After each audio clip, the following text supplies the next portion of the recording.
Day, everyone. Welcome to our Zoom public hearing, and thank you for being here today. Very much appreciated. So the Committee on Health, Land, Justice, and Culture is now called to order. Today's Friday, May 7, 2021, and the time is 2:03 p.m.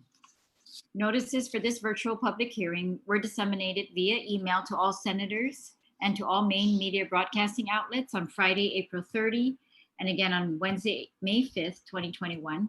And the notice was also published in the Guam Daily Post on those same days. So the general rules of conduct for this hearing will be that this meeting is hosted by the legislature's AV staff and my committee staff, and they will mute all Zoom participants until called upon by the chair. Individuals testifying shall first be recognized before speaking, and begin by stating your name, please, for the record.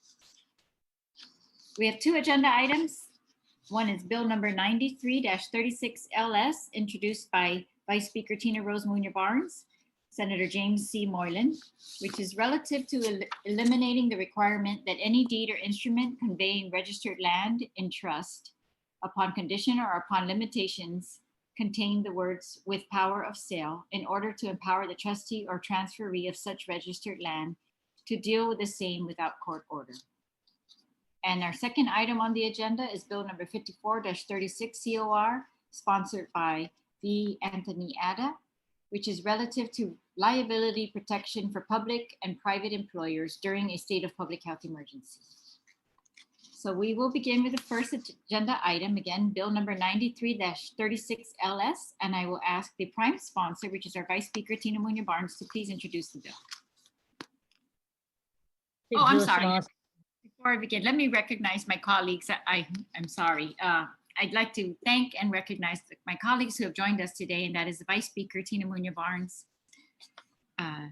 Senator Anthony Ada, Senator Talina Nelson, our Majority Leader, Senator Terlaje, and Senator James Moylan, Sidusmasi senators. Now, Vice Speaker, you may begin by introducing the bill. Appreciate it. Thank you. Sidusmasi Talu, Madam Speaker. Thank you for calling today's hearing on Bill number 93-36. Along with Senator Jim Moylan, we had introduced this bill at the request of local title and real estate companies. Madam Speaker and Madam Chair, the intent of this bill is simple. If the words with power of sale are not included in a deed conveying property that is subject to a trust, the trustees are now required to go to court should they want to sell their property. Madam Chair, as a lawyer yourself, I know you understand that our court system has many priorities to deal with when it comes to upholding the rule of law in our community, and we should not further inundate them with minuscule administrative matters. The purpose of Bill 93-36 is to allow the words of a trust to govern the powers of trustees to deal with land held in trust. Madam Chair, when mom or dad create a trust to deal with their property and to direct its use after their death, that trust should be honored and respected as written. And under the sections that would be repealed, if that deed contains the words "with power of sale," the trustee has the power to sell the property, and the buyer is not required to examine the actual trust document to confirm that was mom and dad's intent. If the deed for any reason does not contain the words "with power of sale," the trustee does not have the power to sell the property and must go to the time and expense of obtaining a court order to do so, even if the language of the trust specifically allows the trustee to sell the property. I may have worked, Madam Chair, at the Public Defender's Office for over a decade, but I'm not a lawyer. So simply put, this bill has nothing to do with wills or probates. When mom and dad or dad creates a trust to deal with their property and to direct its use after their death, that trust should be honored and respected as written.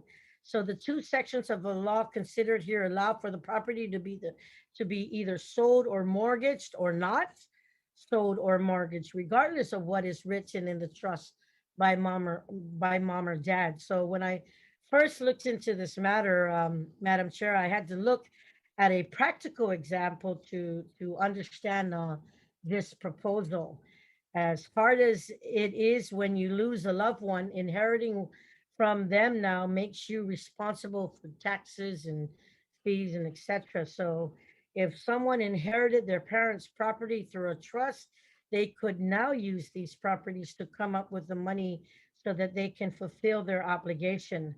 By holding them hostage to a court system, this would only cost more money and ultimately put the person in greater debt. And again, as I noted, Madam Speaker, Madam Chair earlier, no expert, but I do know that at the request of the real estate and title companies, this is something that they've looked at. This is something that needs to be rectified, and I'm hoping that with their appearance here and their presentation, I'm hoping that our colleagues will help support this effort for them, and I'm hoping to get some favorable responses. And if there's a concern that I need to work with, we can further examine that, Madam Speaker. So thank you very much for giving me the opportunity to speak on this measure, as I know it's very important for the real estate and title companies here on Guam.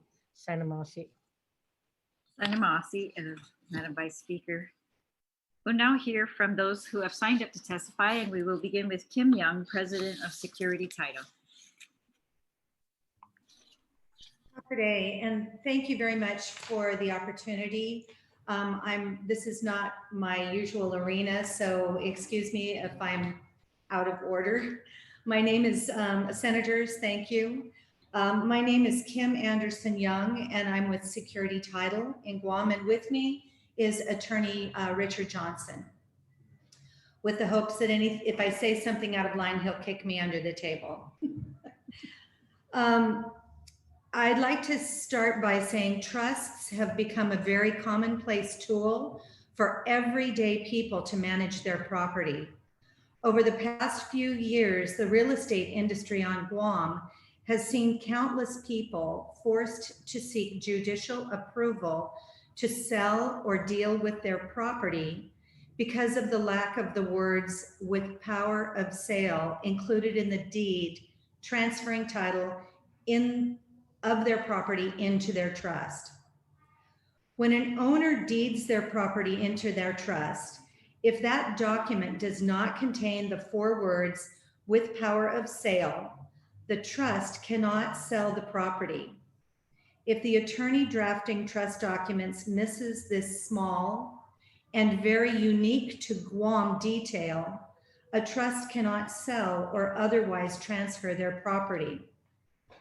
So while the actual trust, the Vice Speaker referred to mom and dad's trust, while that actual trust is what grants the powers and the authority to the trustees, the deed that transfers that property or deeds the property into the trust will take that power away if the words "with power of sale" are not included in the conveyance document. The remedy for missing the "with power of sale" language is to seek an order from a court granting the authority of the trust to sell or lease or mortgage their property. This sort of court involvement is costly, both financially to the property owner, and is, in my opinion, a waste of judicial resources. For these reasons, I support Bill 9336. Thank you. Thank you very much. We also have to provide testimony today from the Guam Association of Realtors.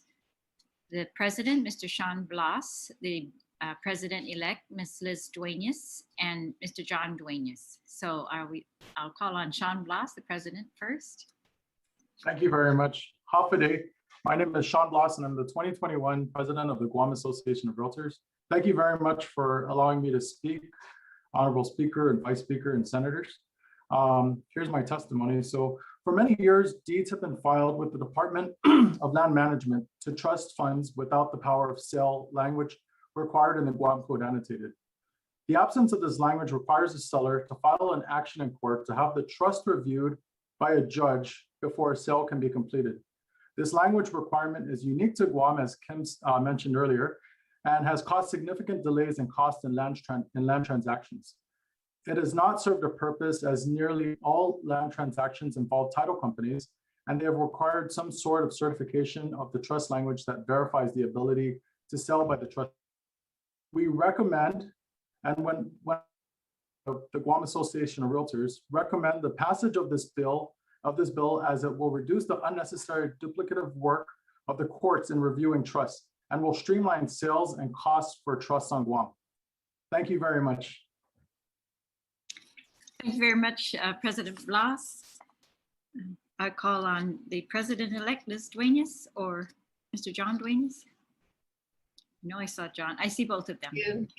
I'm testifying as a GAR board member, incoming president, and I'm in favor and support Bill 93-36. As what was mentioned by Kim and Sean, we deal with clients now on a regular basis who have trusts. I myself have a trust, and luckily when we sold one of our properties, we weren't hindered by the missing, the verbiage that was in transferring the property into the trust.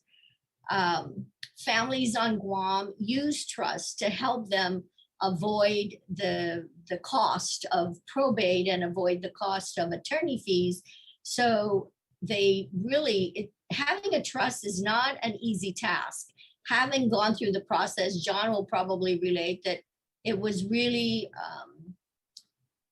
a hard decision when you put a trust together. It's not easy. And the trust will deal with how you want properties distributed. And if for some reason the intent is to have the property sold, but for some reason verbiage was not deeded properly into the trust and it hinders one's ability to make the sale, it's a disservice to that family member. And since we've had a trust made for us, and I deal with clients who have trusts, fortunately, we didn't, so far, knock on wood, we didn't have any problems with the clients I've had to deal with. The escrow companies normally would say, we want to see the trust. We want to see what verbiage was written in the trust. And fortunately, the ones I've handled was not problematic. But if you don't make this change, it will be problematic for some and a disservice to them in fulfilling the intent of the trust. So I ask you, senators, to please support this. It's critical, it's important. And all the states, nationwide, they don't have a problem with this.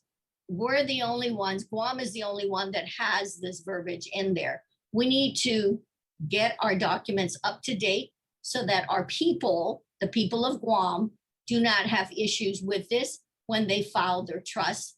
And we need to help them through this process. Thank you. Thank you very much, Ms. Duenas. Mr. Duenas, John?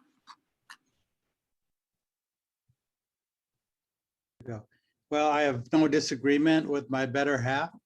I'll just paraphrase my my testimony. Liz and I created a trust several years ago. We did not know of this quirk in the Guam law.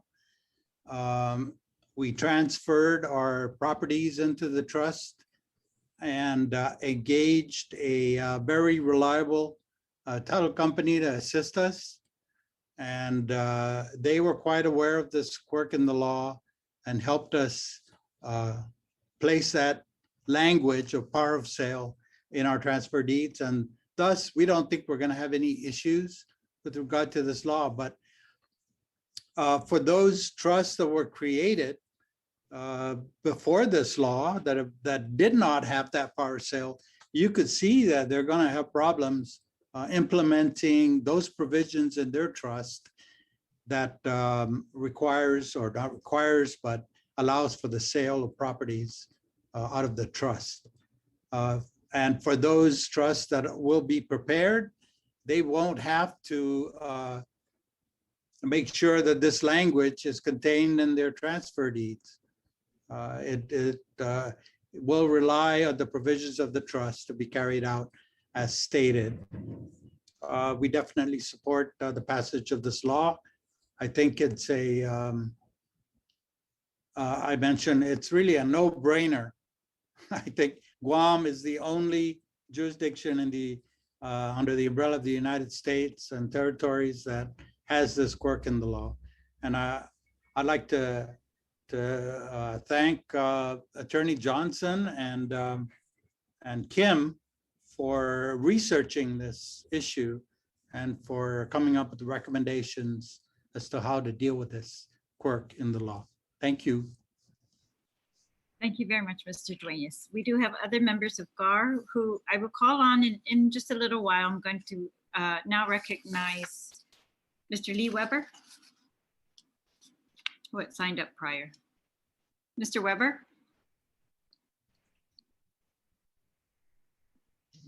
There. Thank you very much. My name is Lee Weber. I'm the owner of Managed Development Associates and Micronesian Divers.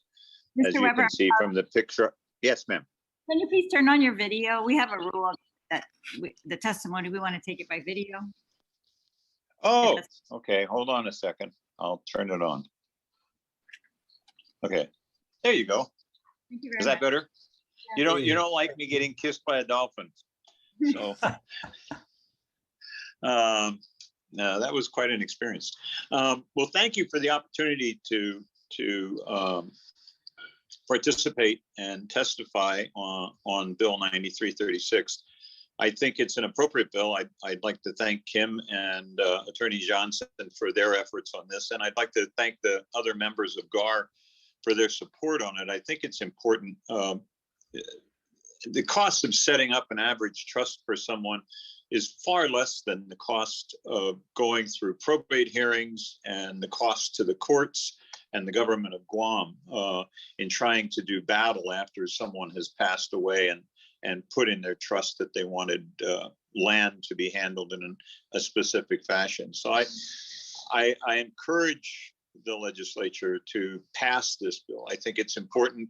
I think it's a cost-saving measure. I think you're doing a disservice actually to the courts by not passing it, because you're putting more of a burden on the courts that are already overburdened, obviously, if you take a look at the dockets and how long it takes you to get a court hearing. So my position is this is my wife and I have a trust, and we've been working with Kim and our attorneys to get this all straightened out, and Kim's been working on it even longer. So I'm just 100% in support of the bill, and I thank you for bringing it forth. I thank Kim and Attorney Johnson for their efforts and everyone else's support, and thank you very much. I'll go back to my dolphin. I like that. Thank you very much, Mr. Weber. And You're welcome. I will now recognize Ryan Mummert from Title Guarantee.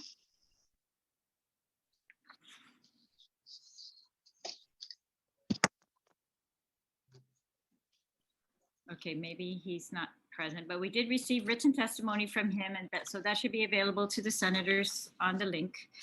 And I'll go back now to the other members of the Guam Association of Realtors. Thank you again for being here.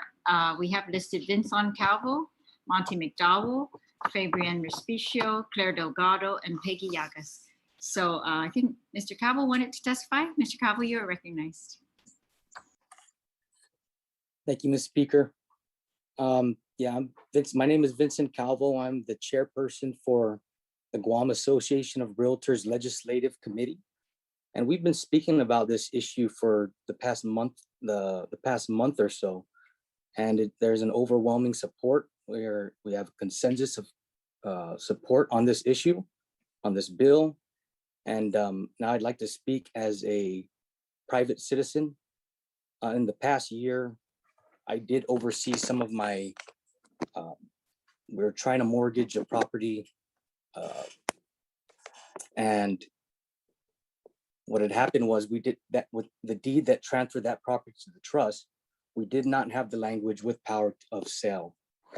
And, you know, thank God that my grandfather is still alive, but if he was no longer with us, then we would have had to, you know, really had a big delay on mortgaging this property. So as a private citizen, I see the importance of this bill.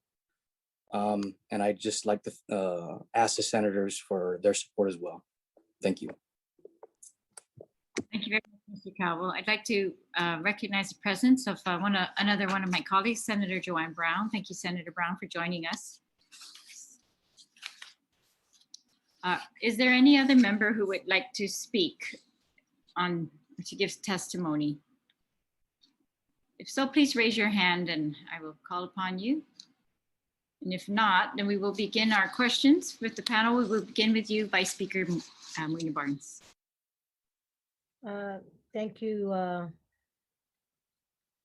Madam Chair, for the opportunity. I don't have any questions at this time. I'm hoping that based on the presentation this afternoon, if there's time for me to do some closing remarks or closing questions that you allow me, I'd like to hear what my colleagues have to say. And I know that I just want to thank those that are in the real estate community that are here this afternoon for this hearing. If they have any further concerns or issues, they could bring it up also at this time. So really appreciate it. Thank you, Madam Speaker.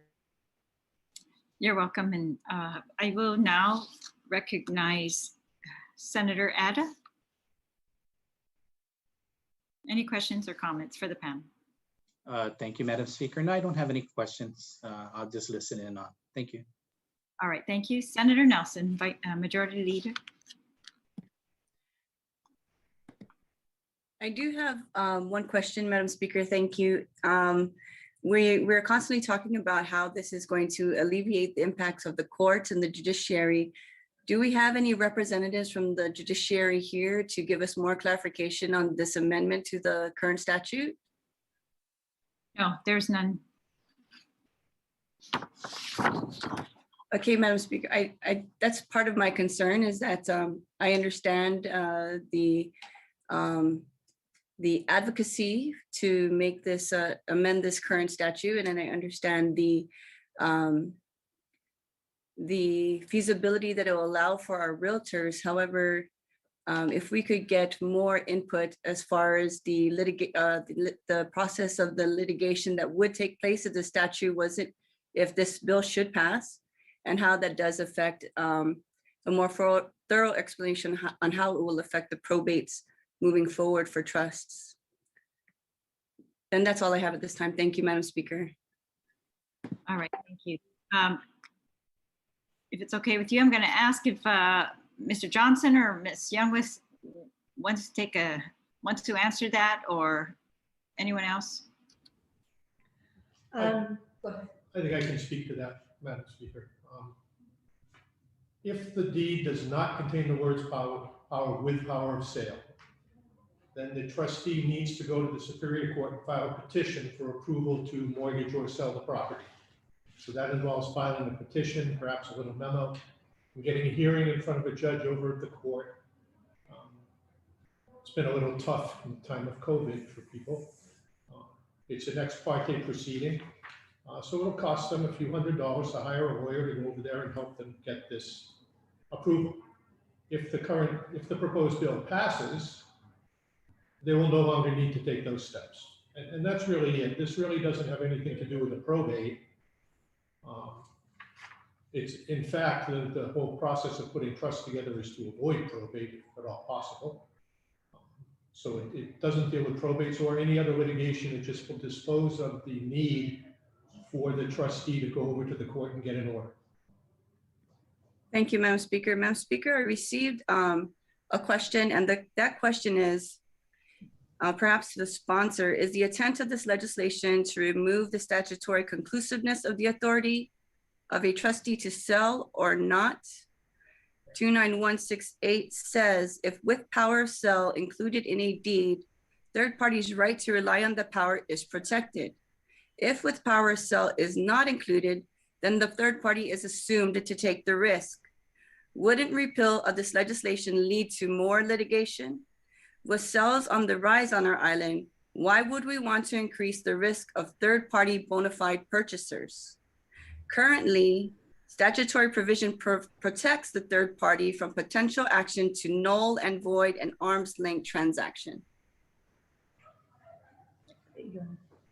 Madam Speaker, I would yield to the expertise in the arena. If anybody at GAR or Attorney Johnson would like to answer that, that would probably be a better cause than me. I'm not an attorney. I can help. You can always do research if it doesn't have. Mr. Johnson? Madam Speaker, if he can kindly move the mic closer to him for the attorney. Thank you. Yes, that's a good point.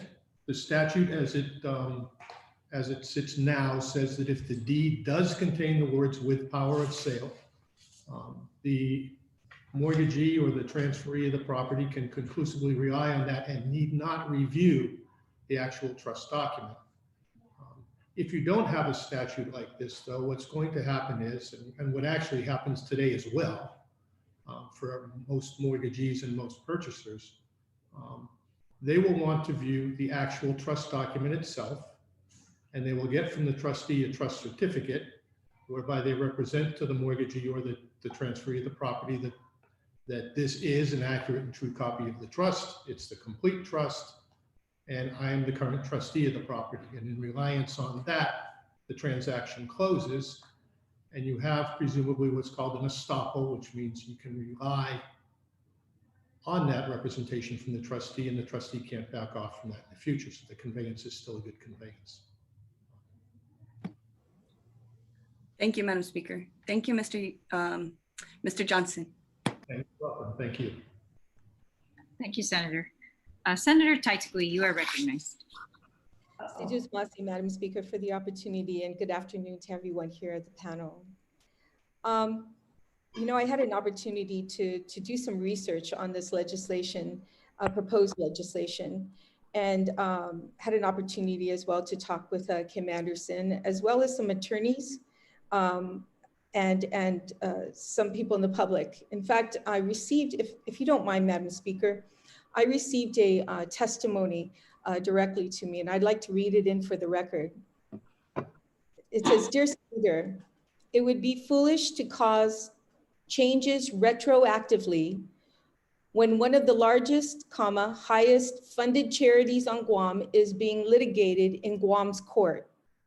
The lawmakers should exercise caution when trying to amend anything on trust law retroactively.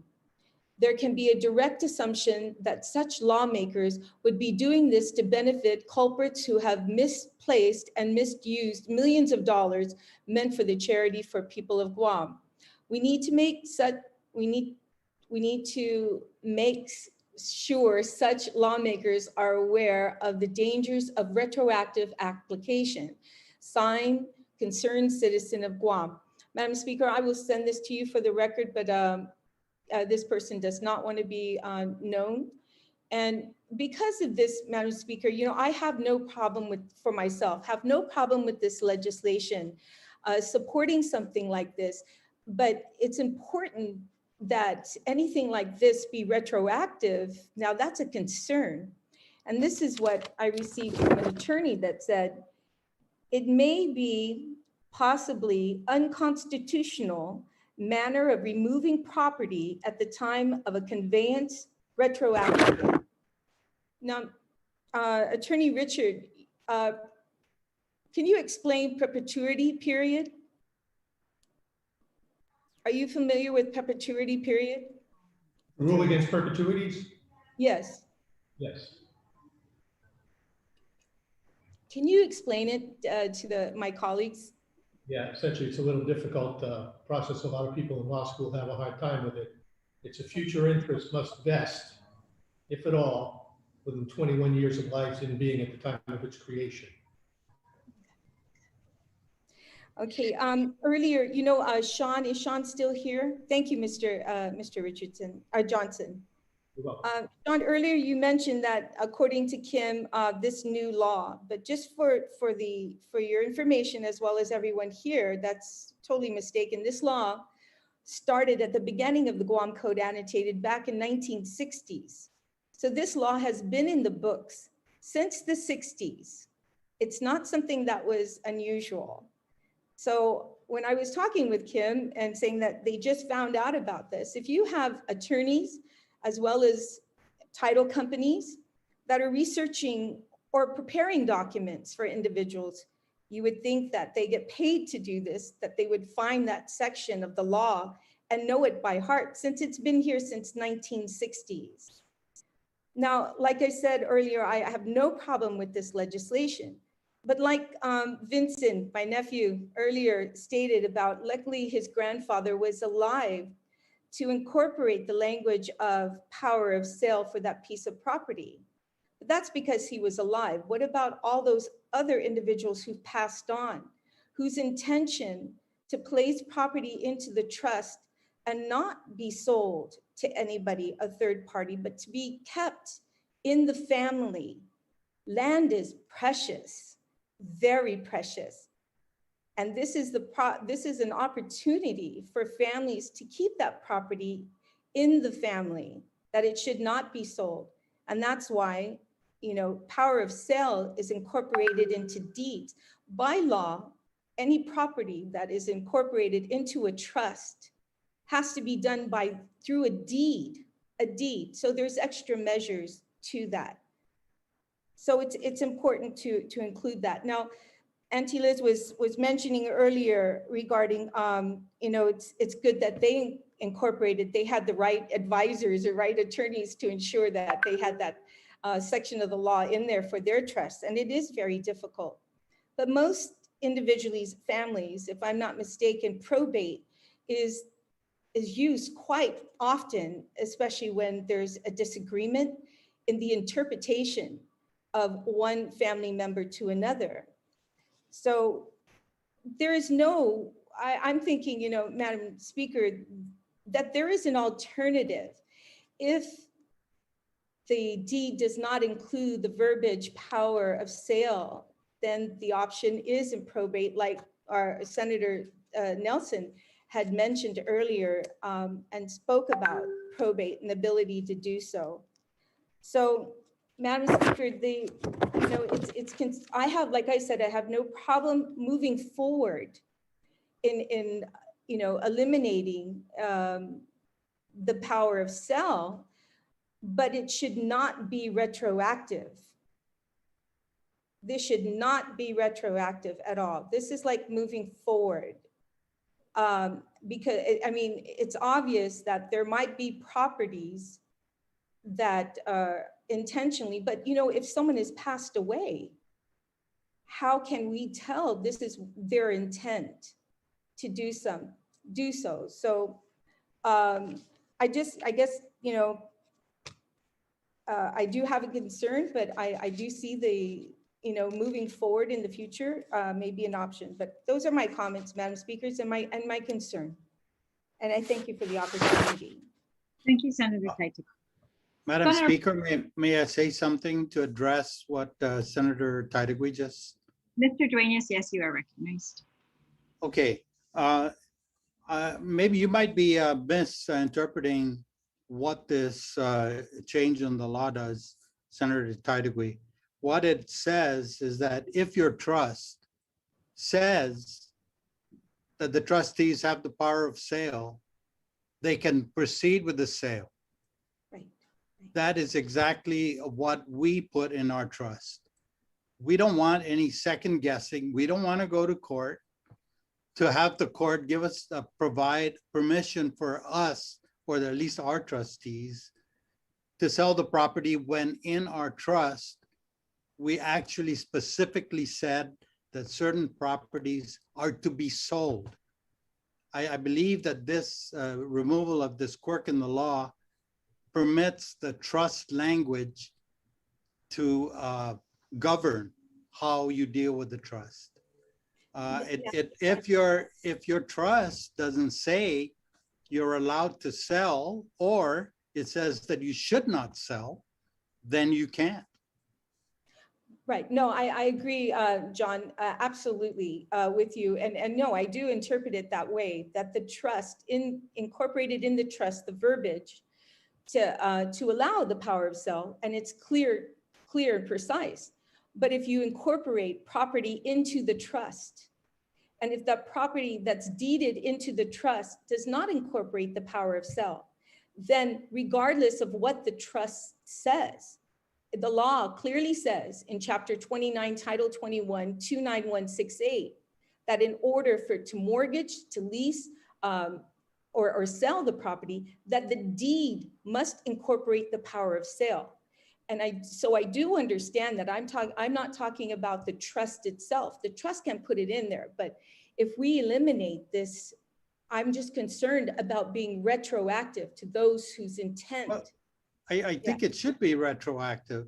If I take my property, fund my trust by putting it in, by putting the property as part of the trust, and specifically directed the trust after we pass away to sell the property, I don't want my heirs to have to go to court to honor my wishes. That's what you're saying. No. And all you have to do, John, is when you do put that property into your trust, by law, just incorporate the words power of sale. That's currently today. That's currently today. What you want to do is take it out. I understand that. What you want to do is take that out of the deed or anything that says, and allow the trust to govern over every piece of property that's inside the trust. No, that is not true. Okay. What I'm saying is that what I direct in my trust is what ought to be done. We don't want a court to tell us what we intended in the first place. In other words, why do I have to put power of sale in my deed when in my trust I said you could sell this property or you must sell this property? Why does a court have to tell me that, yes, Mr. Duenas, who just passed away, that's what he said? I mean, to me, it's just a big waste of time. Well, John, the law is clear. The law is clear on what you're supposed to do if you want that to happen. All right, thank you, Senator. Thank you, Mr. Duenas. Mr. Johnson, can I just ask, does this, would the bill as written apply to trusts that had been created prior to passage of this bill? I think the way to look at it is the transaction taking place prior to the passage of the bill or after passage of the bill.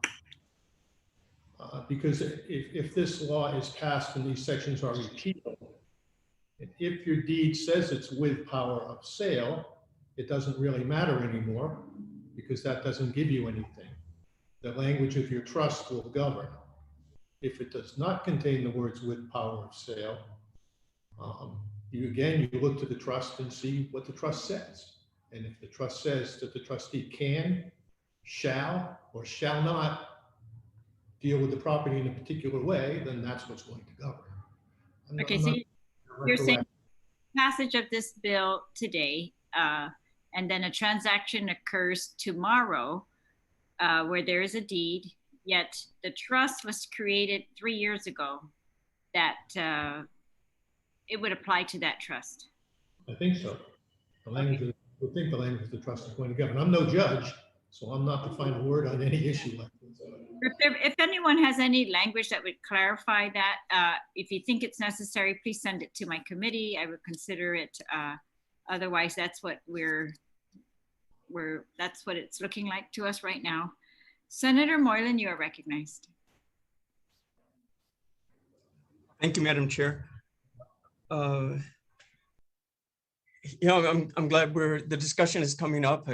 1960s law sounds kind of antiquated, and I'm glad so many new trusts have been formed, and we're learning from our experiences. And it seems like we're outdated with the rest of the nation, and we're just wanting to help the people of Guam with their trust that they develop. Maybe I would like to ask Liz Duane is there to further explain to go one step further of what the attorney is trying to say to show us an example of how this is very helpful to the people of Guam by eliminating that step in judiciary process and holding up the courts and having these folks pay extra fees when they really wanted to do in the trust that they all agreed upon is to expedite this. So if you can please further explain that. Thank you. I just want to say, I don't know, there's no agenda here. This is clean and clear, no agendas, and it doesn't help me. I mean, I'm fortunate, I have my trust, but our objective is to help the local community. If you have a trust and it states you have the power of say, you can sell A, B, C, D, that should be honored. So if it says you are not to sell it until you're 30, of course, that trust should be honored.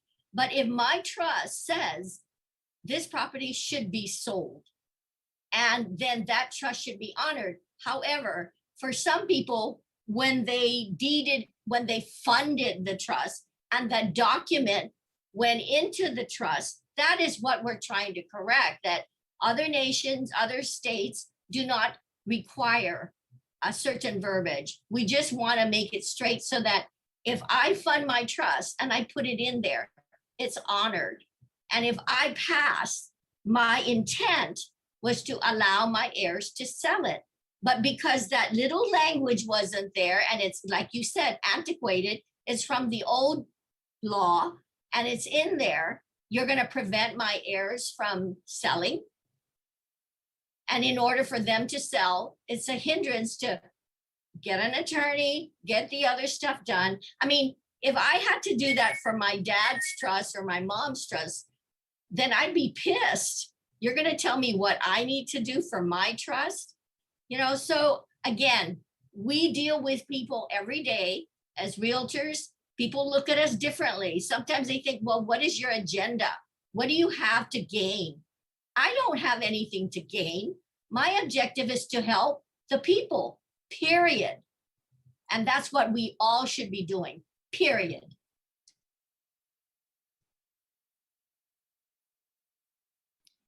Senator Moylan? Thank you, Liz. Thank you, Madam Chair. That's all I have. Thank you. All right. Before I call on Senator Brown, Mr. Mummert, I see you are here at this time and we received your written testimony. Did you want to testify right now or not? I can't hear you. Can you unmute? Yeah. Sorry about that. Yeah, no, sure. And thank you for recognizing me. I apologize for being late, but I appreciate the opportunity to testify. And I appreciate everyone for coming in support of this, what I think important legislation for many of the reasons that everybody spoke to. For me, I want to express my support for Bill 93-36 because, you know, I consider trusts to be carefully crafted fiduciary instruments established by the maker of the trust to benefit their designated beneficiaries and to protect the assets within. The powers of the trustee to dispose of the assets in the trust is typically clearly defined. To place property in a trust, the vested owner must deed their interest into the trust.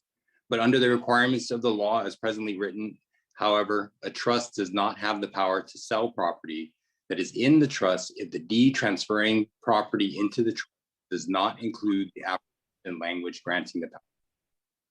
I believe the provision of law that requires said language is counterintuitive, considering the original intent of the makers of a trust, which as a rule must be explicitly detailed when the trust is established.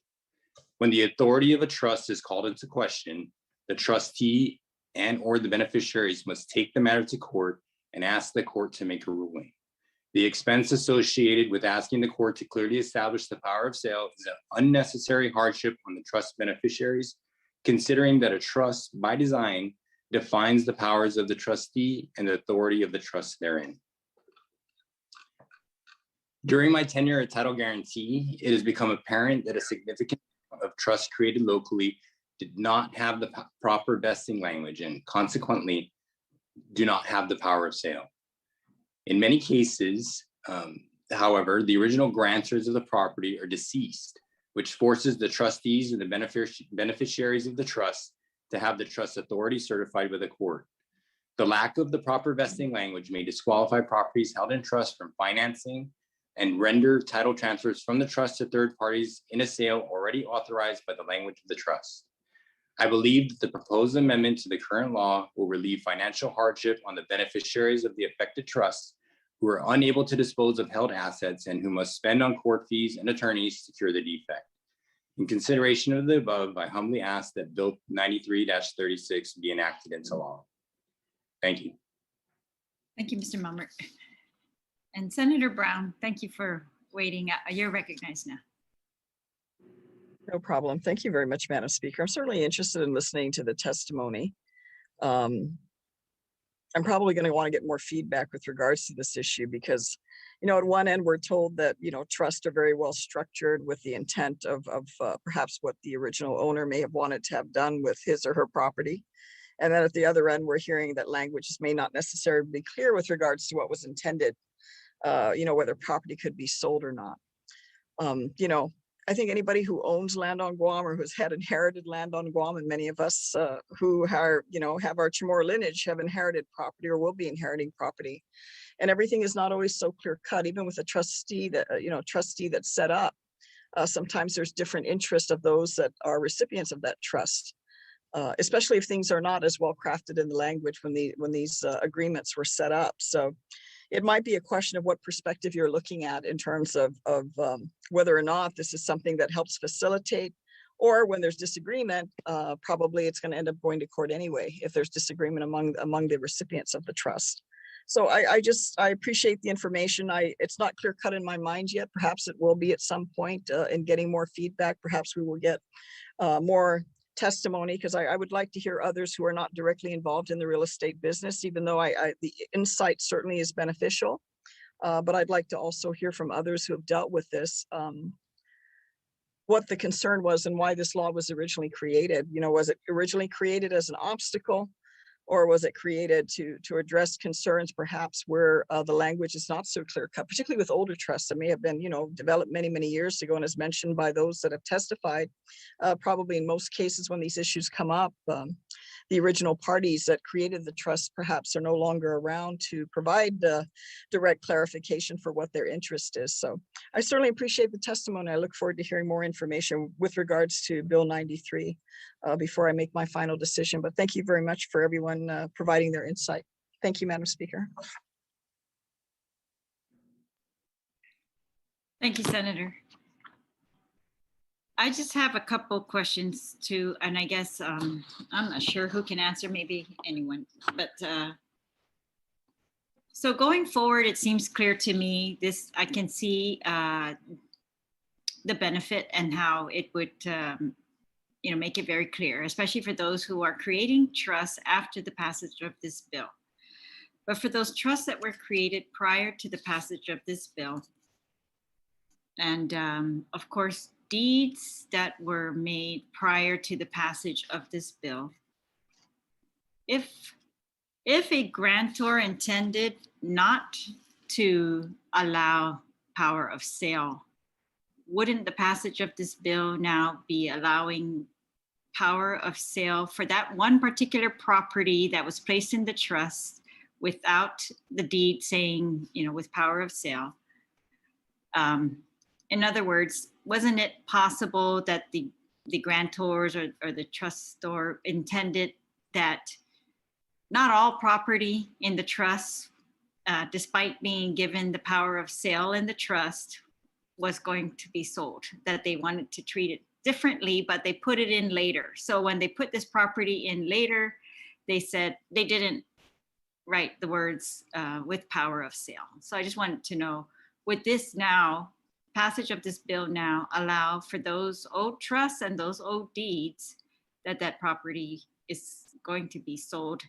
And it's okay if that's was the intent, but what if it wasn't? What if they intended to treat that one property differently? I don't know, Mr. Johnson, would you want to take a stab at that?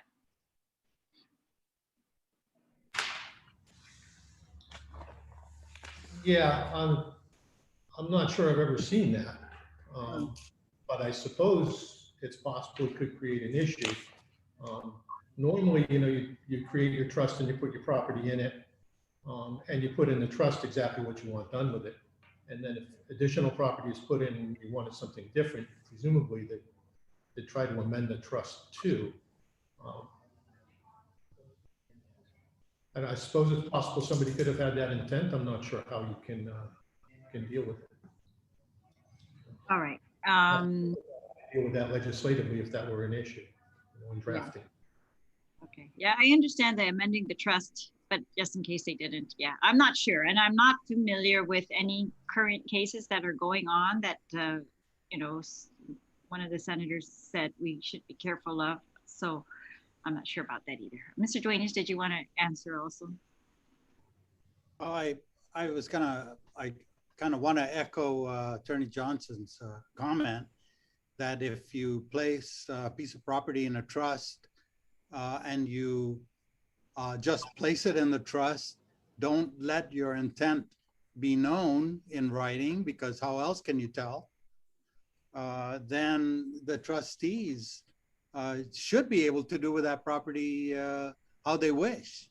However, if you don't want it sold, I'm pretty sure that those people that have funded their trusts with properties, if they did not want properties to be sold, they would have made their feelings known in writing and placed in the trust. I'm really referring to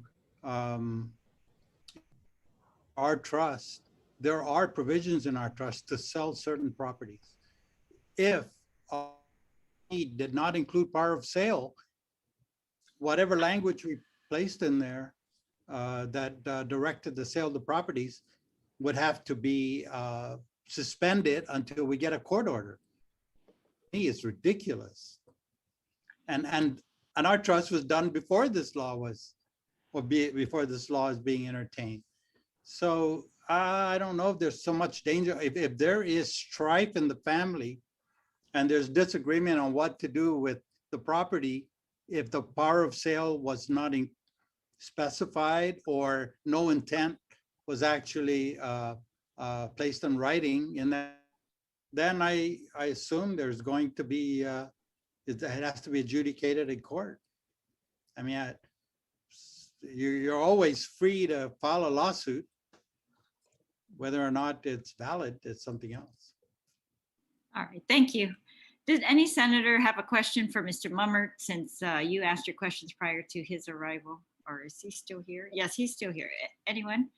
Any other questions? Otherwise, we will hand it to the Vice Speaker to close off on the bill. Thank you very much, Madam Speaker. I appreciate the comments and the testimonies here this afternoon. And it's my intent, like I noted earlier, I'm not an attorney, and when this issue came to me, it was trying to further understand it. Some may think it would be more complicated or not, but Brian Mummert and Mr. Duenas do strike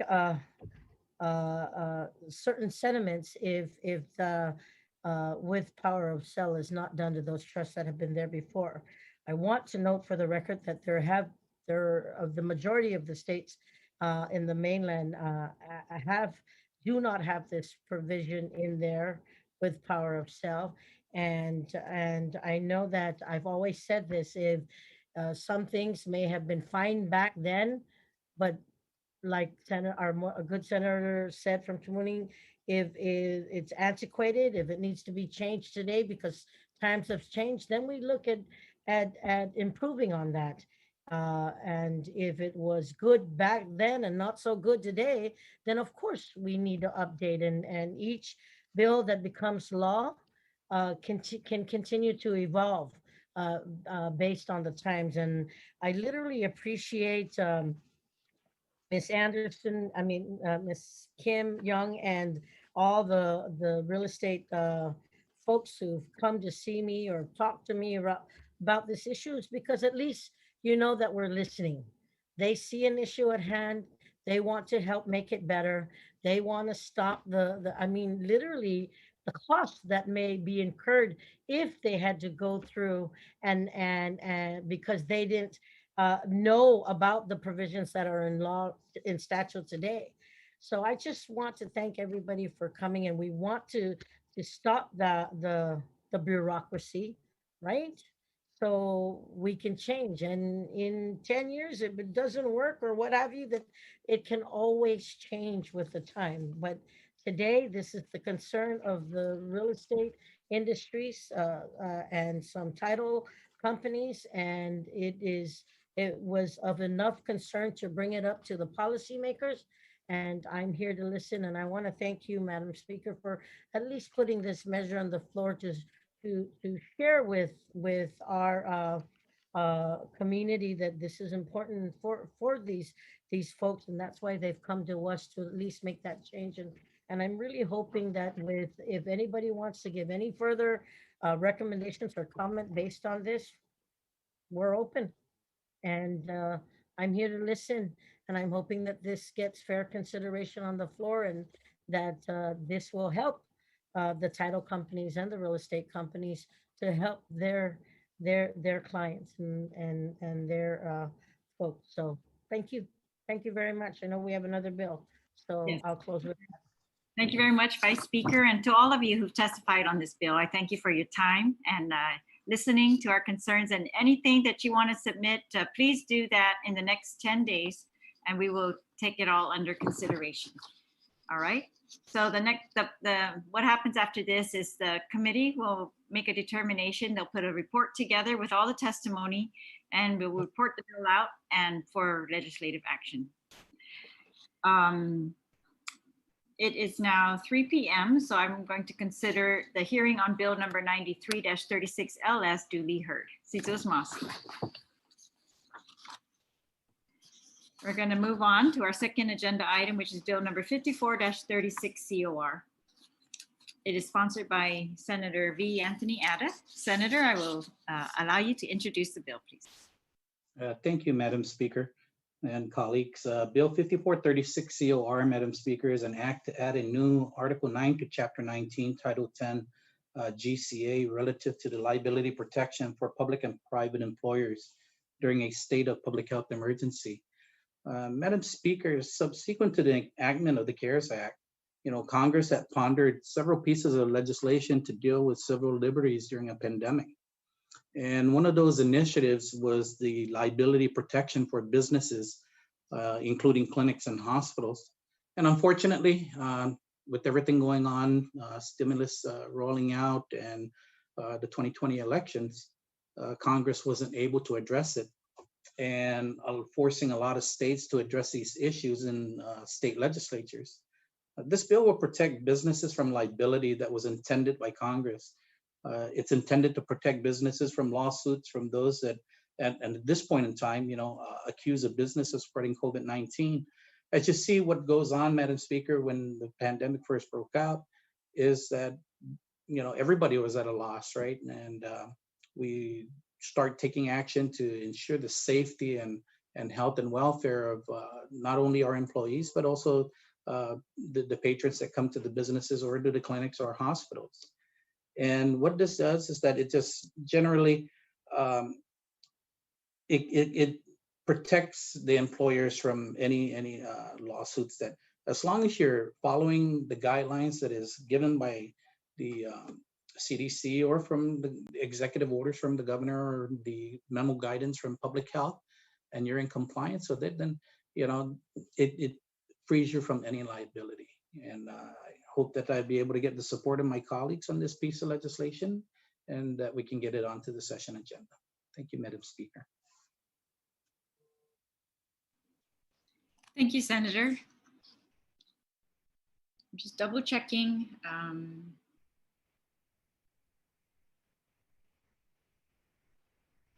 All right. I don't see anyone signed up to testify right now. We did reach out to several parties, including the Office of the Attorney General, who has stated that they couldn't make it today, but they are in support of the bill and will be submitting testimony next week. We invited the Guam Department of Labor, the Society for Human Resources Management, who wanted to listen and might submit testimony later. The Guam Chamber of Commerce, we invited the Guam Women's Chamber of Commerce, the Guam Hotel and Restaurant Association, the Guam Medical Society, the Guam Federation of Teachers Union, and the Guam Bar Association. Okay, and so I want to note, all right, I'm gonna just open it up for the panel. Any of my colleagues, Senator, Vice Speaker, you have your hand up, you can begin. Madam Speaker, I'm really happy that you had the opportunity to put this bill on the agenda, and thank the good senator from Sinajana for offering this legislation. I don't know, my colleagues remember that last term in the 35th Guam legislature, I think it was around the latter part, Bill 414 was introduced. It's almost a very, very similar verbiage to this, almost identical. And I just want to say that back then we just wanted to ensure that the businesses would not get sued if anything were to happen. And it was unfortunate with everything that was going on and happening. It didn't get a public hearing, but the commitment to at least putting it on the public hearing and giving it its fair shake is very appreciative. And I'm hoping I can work with the author of this legislation and see if I could be a part of the co-sponsorship, Madam Speaker, because yes, you know, we always talk about protecting the community and making sure those protocols and guidelines are in place.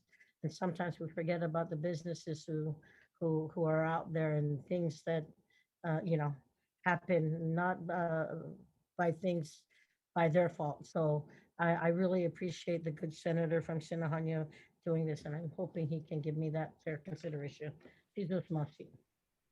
Masi, Vice Speaker. Yes, I do remember the hearing on that bill, and that we had asked for the Attorney General to submit testimony, but we had not received any from the Attorney General, neither from our own counsel. So I just was having concern. I wanted to make sure it was reviewed by some legal review. And so for this bill, we haven't received any legal review yet either. So I want to note that I do intend to review that when it comes in, and especially the Attorney General's submissions, because this changes liability. I mean, that's very significant. All right, senators. Senator Taichagui, you're recognized.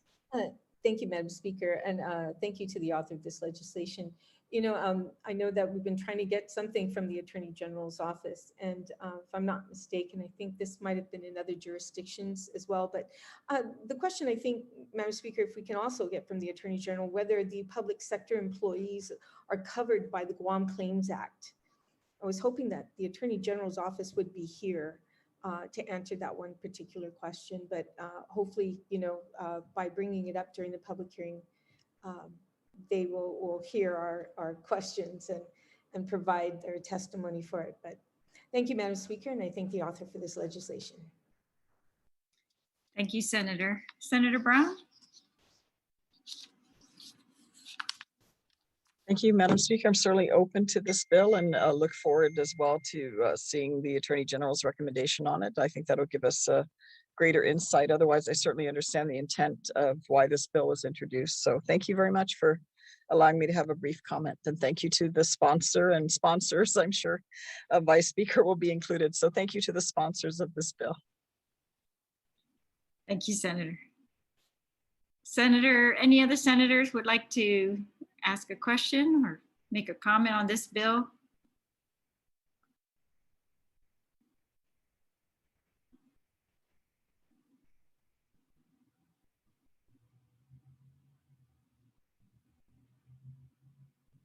Right. Waiting for you to turn on your video if you want to ask a question. If not, we will go back to the sponsor, Senator Ada. Thank you, Madam Speaker. Again, thank you for having the public hearing on this bill. I look forward to any markups that need to be made and hearing from the Attorney General's office, and hopefully be able to get the co-sponsorship of my colleagues here. Thank you, Madam Speaker. I appreciate it again. Thank you. I'm sorry. I do have some questions that I'm going to put down on the record as well, hoping, yeah, maybe I will send them to someone. Okay. But so the bill intends to, you know, protect, give immunity, grant protection to those who might be sued during the pandemic. It's particularly for employers, right? And I guess I just wanted to know where that line's going to be drawn, right? Is it, it says for anyone who follows the rules that are in place at this current time. And so I think it's pretty well written. It makes, sorry, give me 1 second.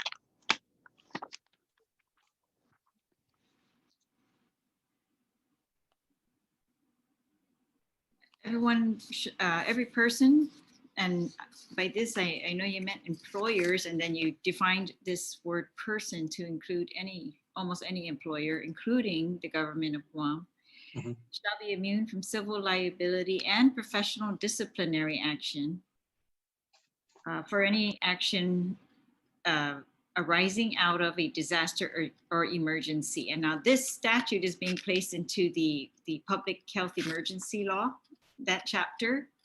Chapter 19, right? Yes.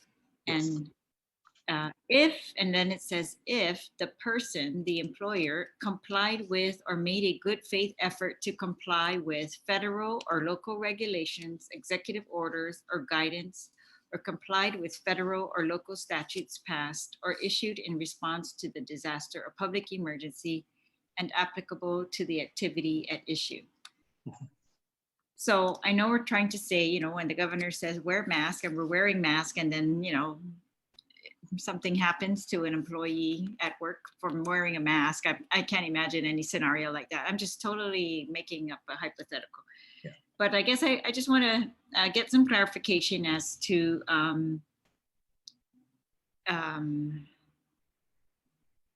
yeah, definitely, Madam Speaker, when, you know, like the governor gives an executive order and then public health also comes out with their guidance memo, as long as the employer is complying with both the executive order and the guidance memo that was issued by public health, then, you know, that kind of frees them from any liability, right? Because they're following the executive order that was given out, and then public health also has their own, who is the authority in the declared emergency. Yeah, thank you. Yeah, and I guess what I wanted to say is that the bill does also, it does allow an employee to sue its employer for harm if the employer's actions were reckless or willful misconduct. So I do think that there are some protections. I just want to make sure. Yeah, all right then. And we will review this when that testimony comes in. And I want to know, like, who makes that determination whether it's a good faith effort to comply, right, by the employer. And I'm just concerned about that type of thing. Anyways, all right. Thank you, Senator Ada. Thank you, senators. It is 3:12 p.m. There being no other person to testify, we will consider this public hearing on, sorry, the bill number. Bill number 36 COR. We've considered this duly heard. It's 3:13 p.m. Thank you. Thank you.